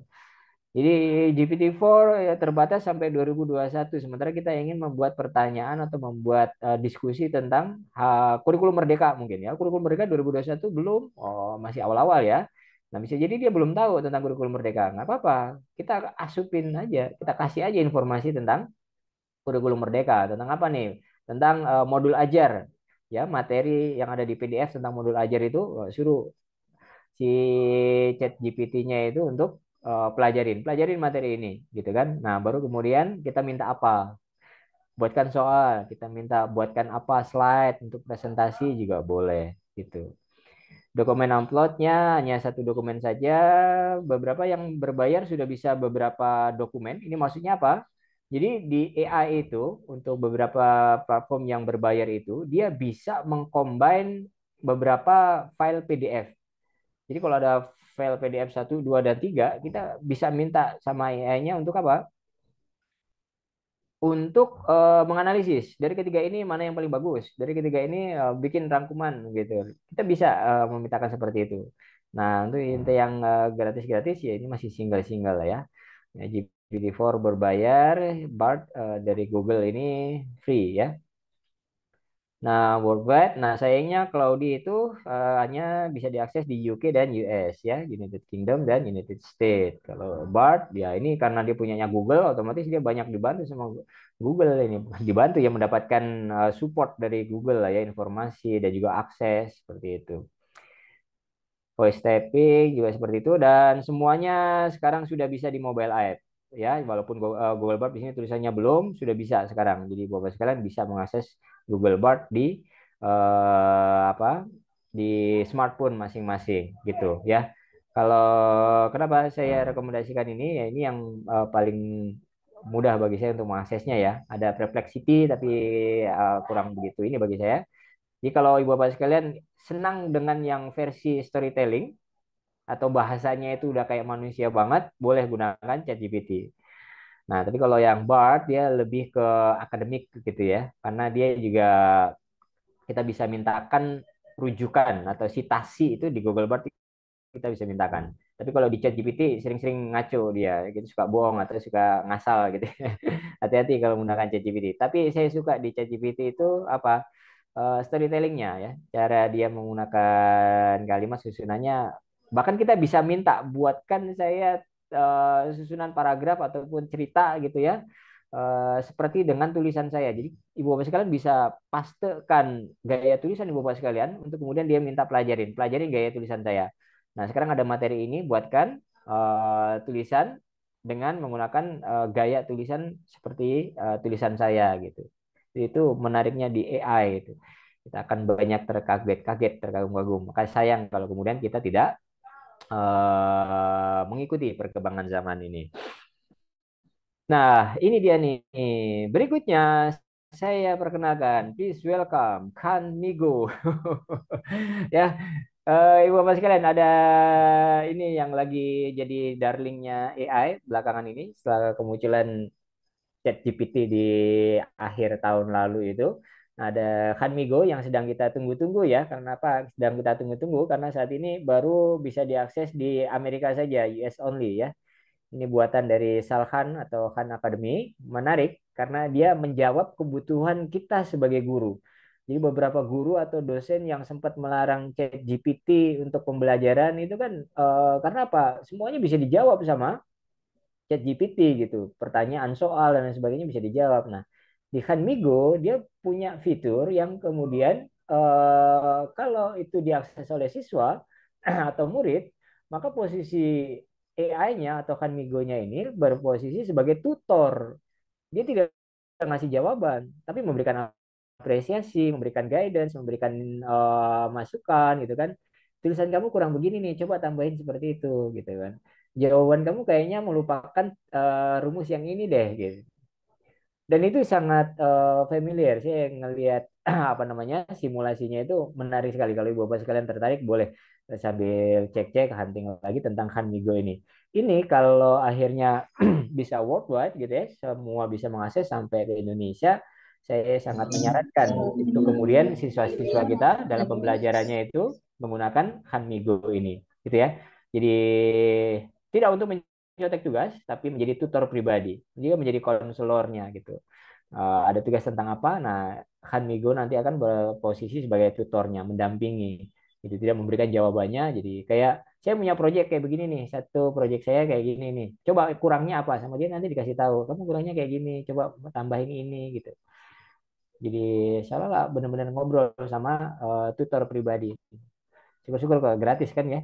Kalau hari-hari ini kita bertanya mahal. Gitu. Sekarang kita bisa punya tutor pribadi dari AI. Kita tunggu ya Ibu Bapak sekalian.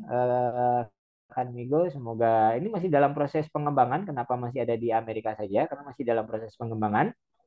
Dan termasuk juga dia bisa membantu administratif guru. Itu ada banyak fitur-fiturnya itu. Jadi tidak hanya satu atau dua saja. Fiturnya sangat banyak sekali. Kita tunggu kemunculan Han Migo. Oke, ada di sini Ibu Bapak sekalian yang sudah mempraktekkan menggunakan ChatGPT? Halo? Ya, Bapak Ibu, bagaimana dengan pertanyaan Pak Solahuddin? Waktu saya sampai berapa menit, Bu?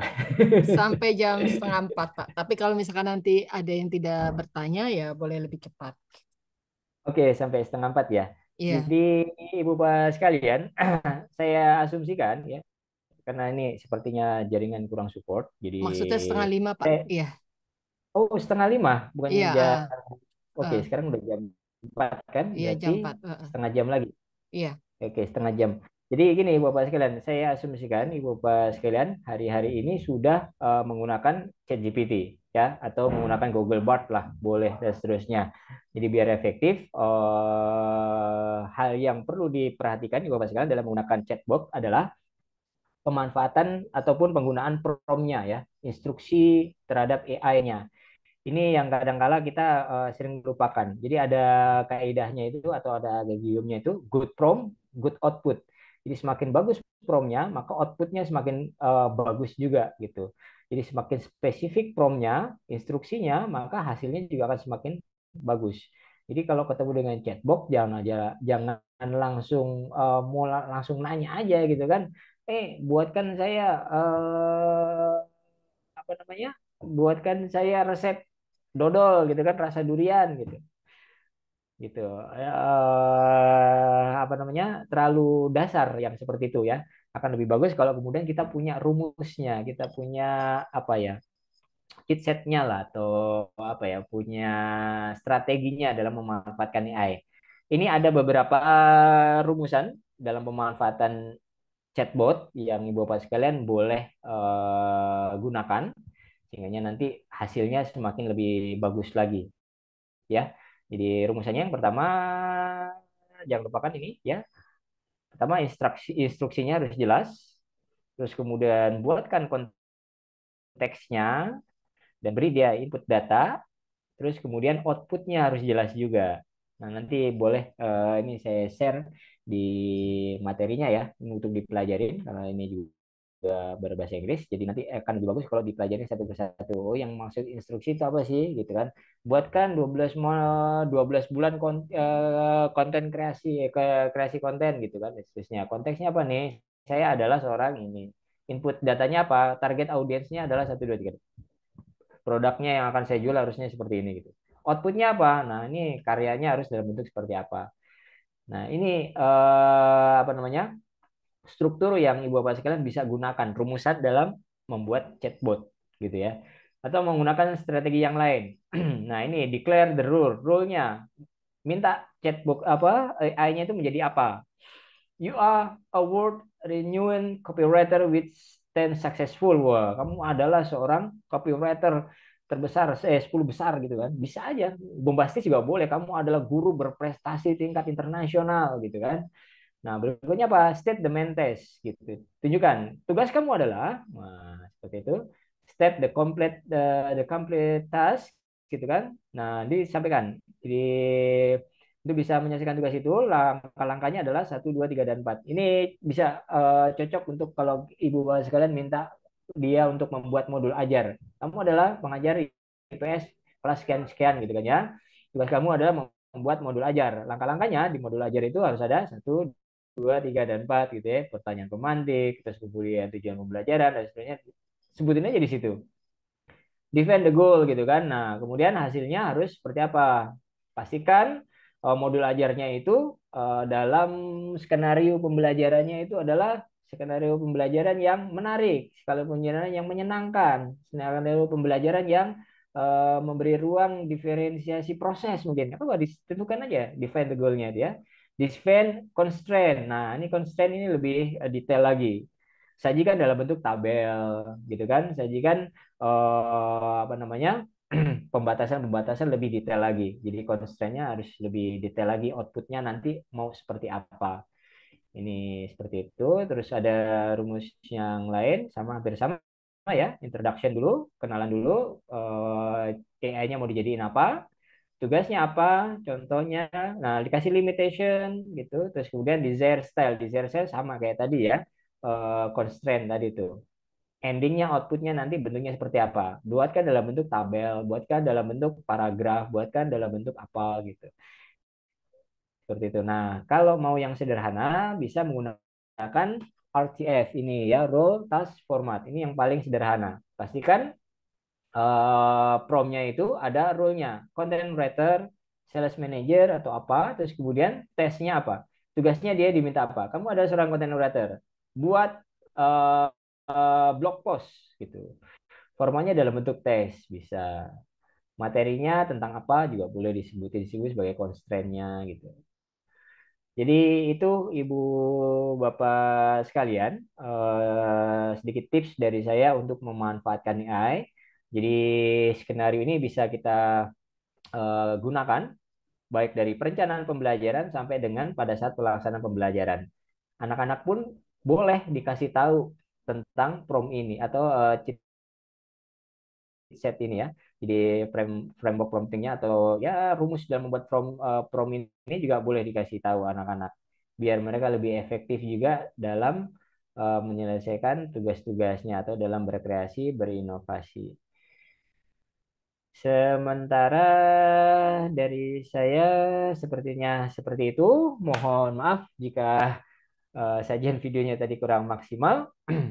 Nanti boleh saya kirimkan linknya deh, insya Allah melalui Bu Hartini. Seperti itu. Masih ada waktu, silakan Bapak sekalian jika ada yang ingin didiskusikan. Ya, Bapak Ibu, demikian materi dari Pak Solahuddin Al-Ayyubi, materi yang sangat luar biasa. Bagi Bapak Ibu yang mau bertanya, saya persilakan dengan raise hand atau mengirimkan pertanyaan via kolom chat. Kepada Bapak Ibu yang mau bertanya, saya persilakan. Ini materi yang sangat bagus sekali ya Bapak Ibu ya. Kita sudah tidak bisa menghindari lagi dari namanya AI ini dan ini sangat membantu kehidupan kita. Silakan kepada Bapak Ibu yang mau bertanya, silakan raise hand atau mengirimkan pertanyaan via kolom chat. Ini adalah kesempatan luar biasa kita bisa berjumpa dengan Pak Salahuddin Al-Ayyubi walaupun melalui Zoom meeting ini. Silakan Bapak Ibu.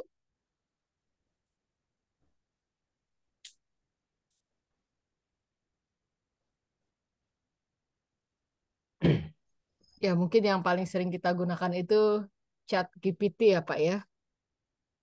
Siap, ChatGPT. Iya. Ada kendala nggak Bu Nani sementara ini dalam menggunakan ChatGPT, Bu Nani? Alhamdulillah enggak sih apa ya. Jadi kalau kita ketik misalkan nih, kalau Bu Sri Maimanah, saya contohkan teman saya saja nih sama matematika, mengetik ya, misalkan buatkan 10 soal tentang fungsi kuadrat, keluar ya. Kemudian buatkan Ya, rangkuman materi tentang fungsi kuadrat, keluar ya. Tapi masih dia terbatas dalam bentuk teks ya Pak, belum bisa dalam bentuk siap. PDF atau Word ya. Atau kita misalkan Bapak Ibu misalkan lagi ingin mau ulangan, ya bisa dibantu dengan buatkan 10 soal misalkan tentang transformasi geometri. Itu keluar Bapak Ibu, itu luar biasa pakai chat GPT. Kita cuma tinggal daftarkan email, kemudian apa passwordnya apa, seperti itu. Nanti kita bisa mendapatkan semuanya. Atau misalkan kita ingin menghafalkan materi tentang apa, tinggal gampang saja, misalkan buatkan materi tentang adaptasi. Langsung keluar semua itu Bapak Ibu. Barusan juga saya coba itu Pak Salahuddin. Coba share lah tentang cerita misalkan serigala dan gadis bertudung merah keluar itu. Kemudian sampai dengan manfaat yang dari cerita tersebut itu keluar. Jadi cerita misalkan, kebetulan di sekolah saya ini mau ada acara bulan bahasa, anak-anak disuruh menceritakan tentang dongeng. Ya, saya buat saya ketik buatlah share lah cerita tentang serigala dan anak gadis bertudung merah. Keluar itu Bapak Ibu langsung seret keluar dari chat GPT. Kemudian apa pelajaran yang diambilnya juga keluar itu. Itu luar biasa ya Pak ya. Itu EI. Kemudian yang kemarin saya coba itu kalau membuat apa PPT bisa pakai mapping application ya, mapping app gitu. Nah, itu keluar. Coba Boleh, boleh. buatkanlah PowerPoint tentang misalkan pembelajaran berdiferensiasi, keluar semua itu AI itu ya, AI.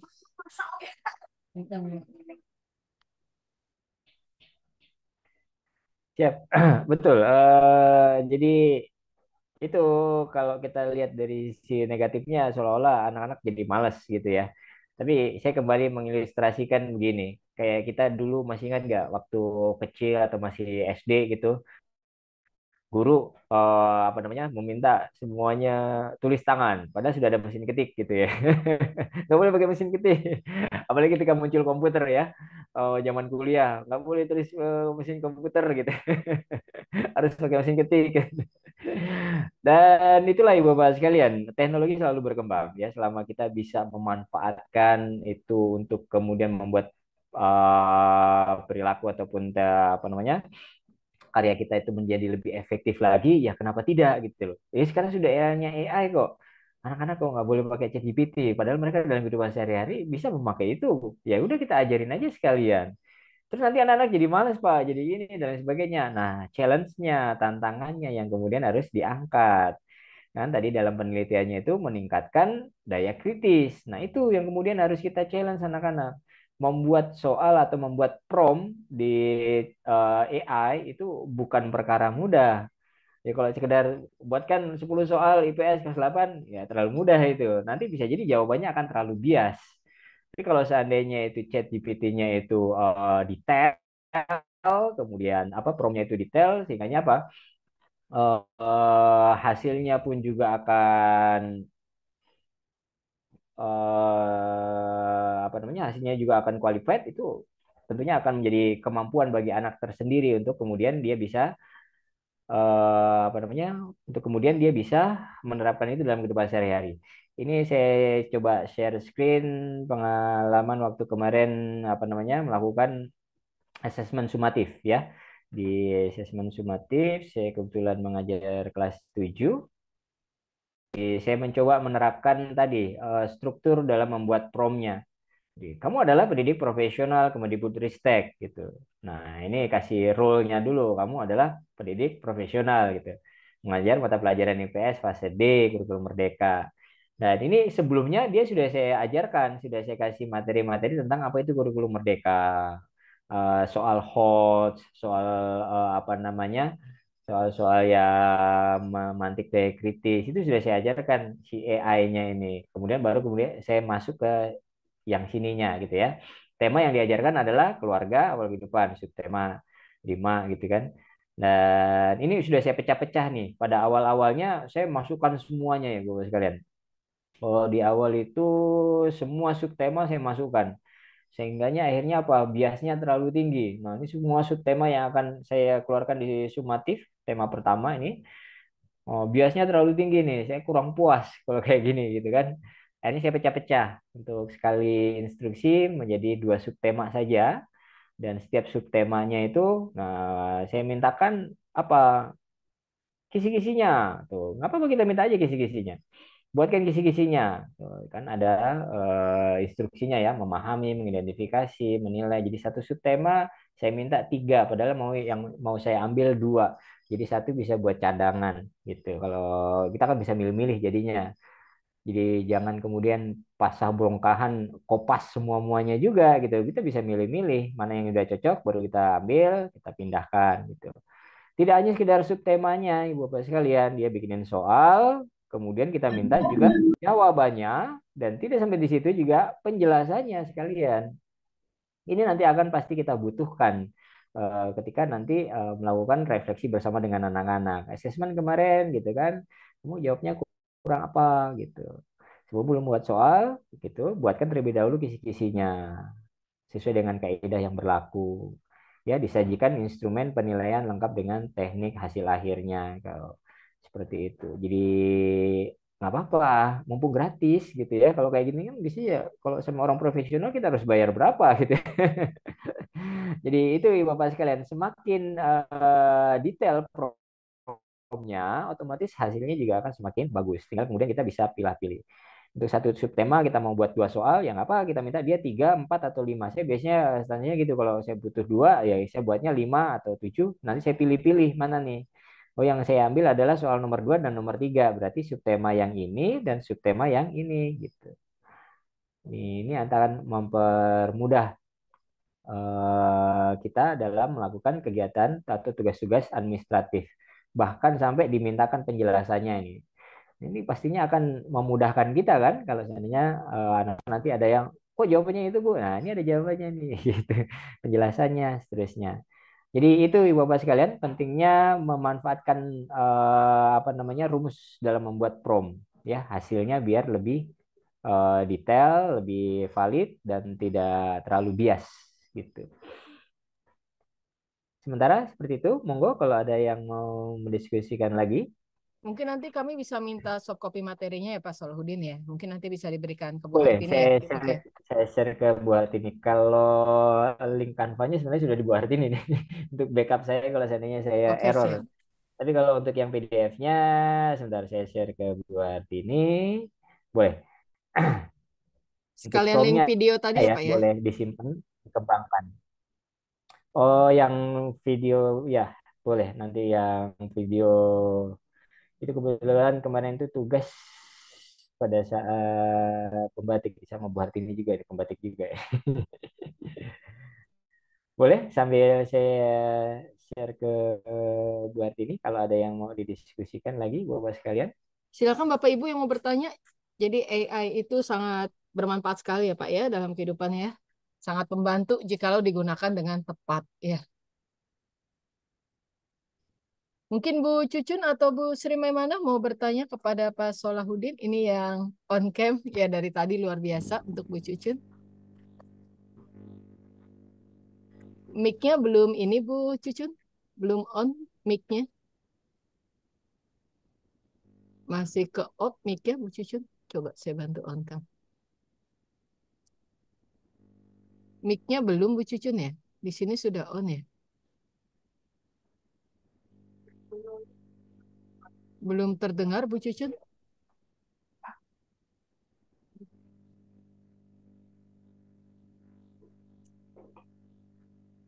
Halo Bu Cucun, belum terdengar?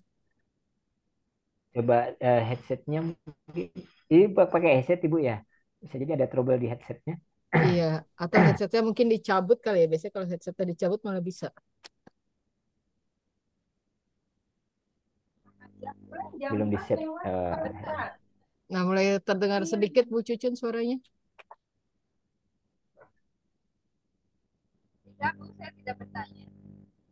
Oh, oke Bu Cucun, oke. Nah, itu ada Pak Dedi tuh, Pak Dedi Karyana mungkin mau bertanya Pak Dedi. Halo Pak Dedi. Iya, saya hafal nih. Iya. Biasanya hobi bertanya nih Pak Dedi. Alhamdulillah. Bener, agak puyeng nih. Terima kasih Oh Bu iya, Lutfi. Nanti aja ya. lah. Nanti Oke, siap masih Pak Dedi. menyimak Iya, terus. oke, Makasih, oke. Kak. Bagaimana Bapak Ibu? Adakah yang mau bertanya dengan Pak Salahuddin Alayubi seputar materi hari ini? Penggunaan AI dalam pembelajaran berdiferensiasi?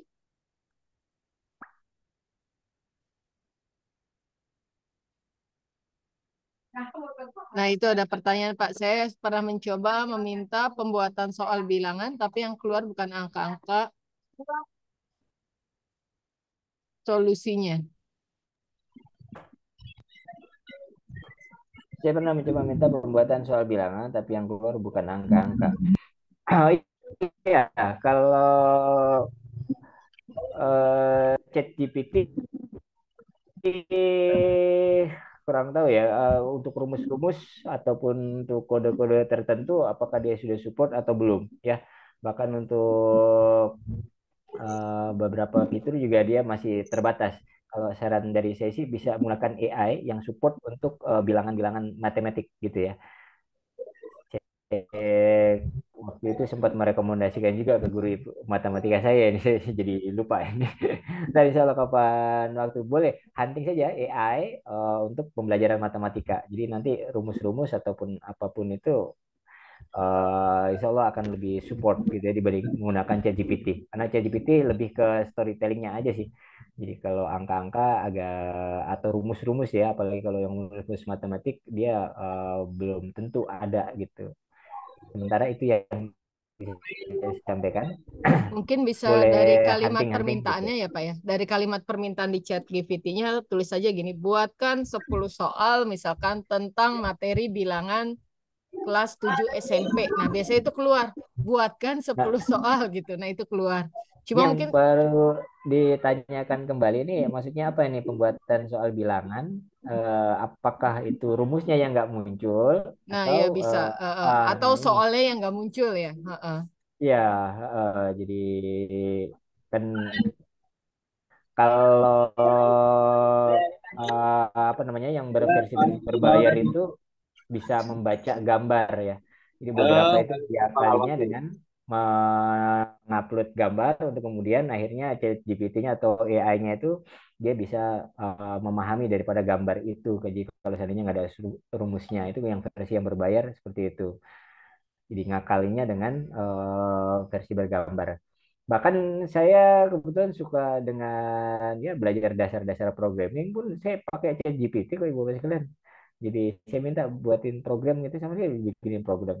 Makanya kalau soal bilangan ini soal bilangan yang apa nih rumus-rumus apalagi rumus programming mau lebih rumit lagi keluar itu. Jadi tinggal kopas udah tinggal jalan aja dia. Wah, luar biasa ya. lebih, lebih gampang lah. Ya, kayak sekarang kan orang bikin web ataupun bikin blog dan sebagainya dengan AI lebih gampang lagi tuh.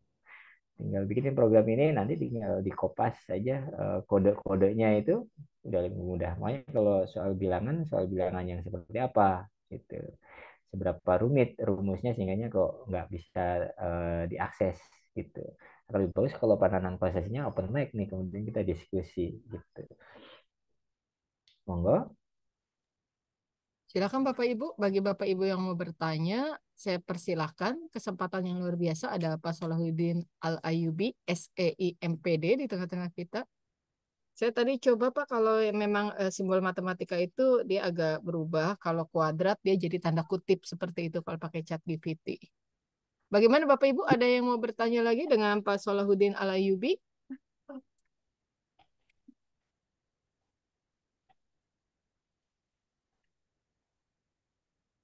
Wah benar ini saya coba Bapak Ibu.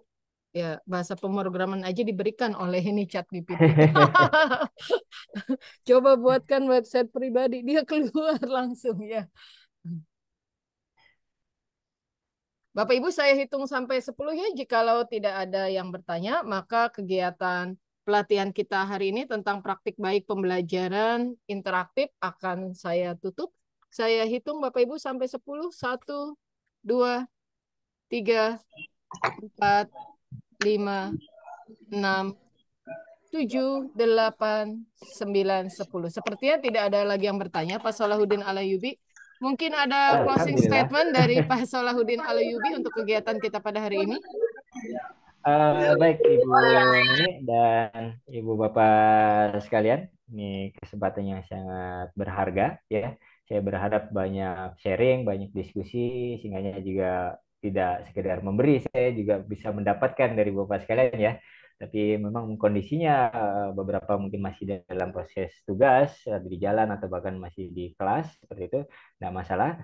Tapi terkait dengan AI itu sendiri, artificial itu sendiri, saya mengutip ada satu pernyataan yang menyatakan bahwasanya memang benar AI ataupun teknologi apapun itu tidak akan bisa menggantikan ibu bapak guru sekalian gitu ya. Namun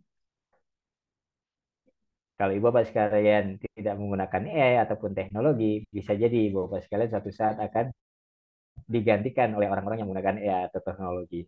Karena memang kebutuhan zaman masa depan akan seperti itu arahnya gitu. Mari sama-sama kita upgrade, kita berkumpul, kita bersosialisasi di sini.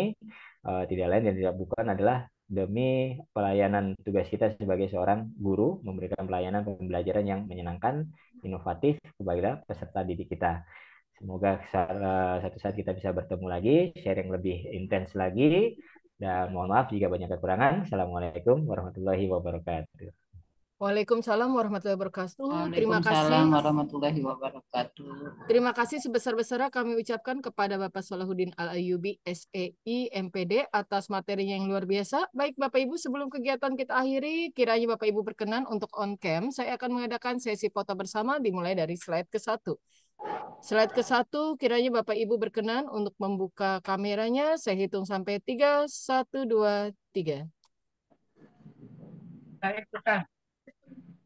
Baik, selanjutnya kepada Bapak Ibu yang berada di slide kedua, kiranya berkenan untuk membuka kameranya. Saya akan mengadakan sesi foto bersama. 1. Wah, ini luar biasa ya. Sedang di jalan juga ada yang ikut memantau kegiatan. Ya, 1, 2, 3. Ibu Erni. Selanjutnya kepada Bapak Ibu yang berada di slide ketiga, kiranya berkenan untuk on cam. Saya akan mengadakan sesi foto bersama dengan Bapak Ibu yang berada di slide ketiga. 1, 2, 3. Pak Dedi keluar lagi tuh. Pak Dedi sama ibu yang pakai motor keluar lagi. Ayo. Baiklah Bapak Ibu, demikianlah kegiatan kita pelatihan pada hari ini, praktik baik pembelajaran interaktif dengan narasumber yaitu Bapak Salahuddin Al-Ayyubi, SEI, MPD. Terima kasih atas kehadiran Bapak Ibu. Saya Nanik Desiati, Sekretaris Forum MGMP SMP Kabupaten, mengucapkan salam merdeka belajar, salam merdeka mengajar. Assalamualaikum warahmatullahi wabarakatuh. Waalaikumsalam. Terima kasih Bu Nani. Bapak. Terima kasih Bu Nani dan Bapak Ibu. Bapak Ayubi. Ya. Sip. Sip. Ya, Bapak Ibu izin kegiatan Zoom saya akhiri ya. Assalamualaikum.